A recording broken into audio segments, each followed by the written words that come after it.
So have you finally got this arrest plan sussed out, fearless team leader? McDonough said, fingering through the papers covering the desk. Just finishing up, I said.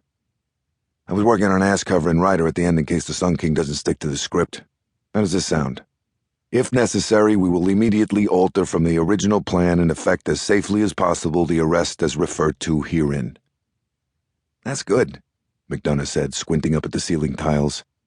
But also add something like, we will neutralize the adversary in the quickest, most effective, most efficient, and safest manner that presents itself at that point in time. I shook my head as I typed it into my Toshiba. I like it, church boy, I said. If that's not some prime slinging, I don't know what is. You're actually not completely witless, which is saying something for a guy who went to Fordham. Having gone to Manhattan College, I couldn't let a chance to get a dig in on any graduate of Manhattan's rival, Fordham, the Bronx's other Catholic college, slip by. McDonough shrugged his broad shoulders. I wanted to go to Manhattan College like you, Mike, but it was so small I couldn't find it. And silly me, I actually looked for it in Manhattan, when all along it was inexplicably hidden in the Bronx, he said. But actually, my impeccable Jesuit training has got nothing to do with slinging it. I'm a DEA agent, baby. I have a BA and BS. A bachelor's degree in bullshit? You must have gotten a 4.0, I said as I continued typing. This is true, McDonough said, closing his eyes and leaning his broad-shouldered bulk back in the office chair until he was almost horizontal. And yet somehow I find myself unable to hold a candle to your law enforcement prowess. Seriously, bro, I've tagged along on some of these rides, and this is as major league as it comes. This is one world-class bag of shit we're about to grab, and to think it's all because of little old you.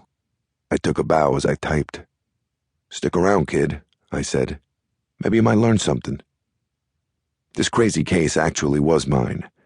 It had started out as a real estate corruption probe, of all things. My major case unit had been brought in when the board president of a new billion-dollar luxury high-rise on Central Park West suspected that the building's real estate manager was getting kickbacks from the contractors he was hiring. When we got up on the manager's phones, we learned that the kickbacks weren't the only thing he was into. He was a sick pervert who frequented prostitutes on a daily basis, despite the fact that he was supposed to be a pious Hasidic Jew with a large family up in Rockland County. What he liked best were Hispanic girls. The more underage the better, from a Spanish Harlem brothel. When we swooped down on the building manager in the brothel, we also arrested the pimp running the place.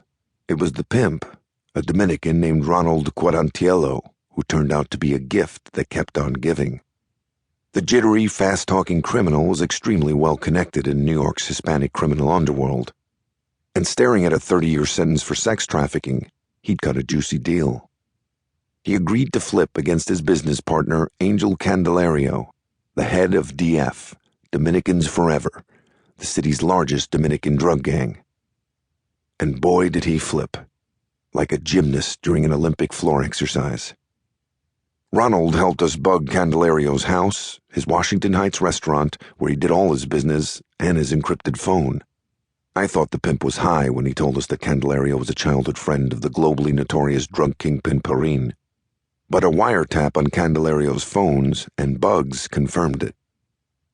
Once the transcripts of his conversations with Perrine were obtained, my boss told her boss and the DEA and FBI were brought in to form a task force, with yours truly as the team leader.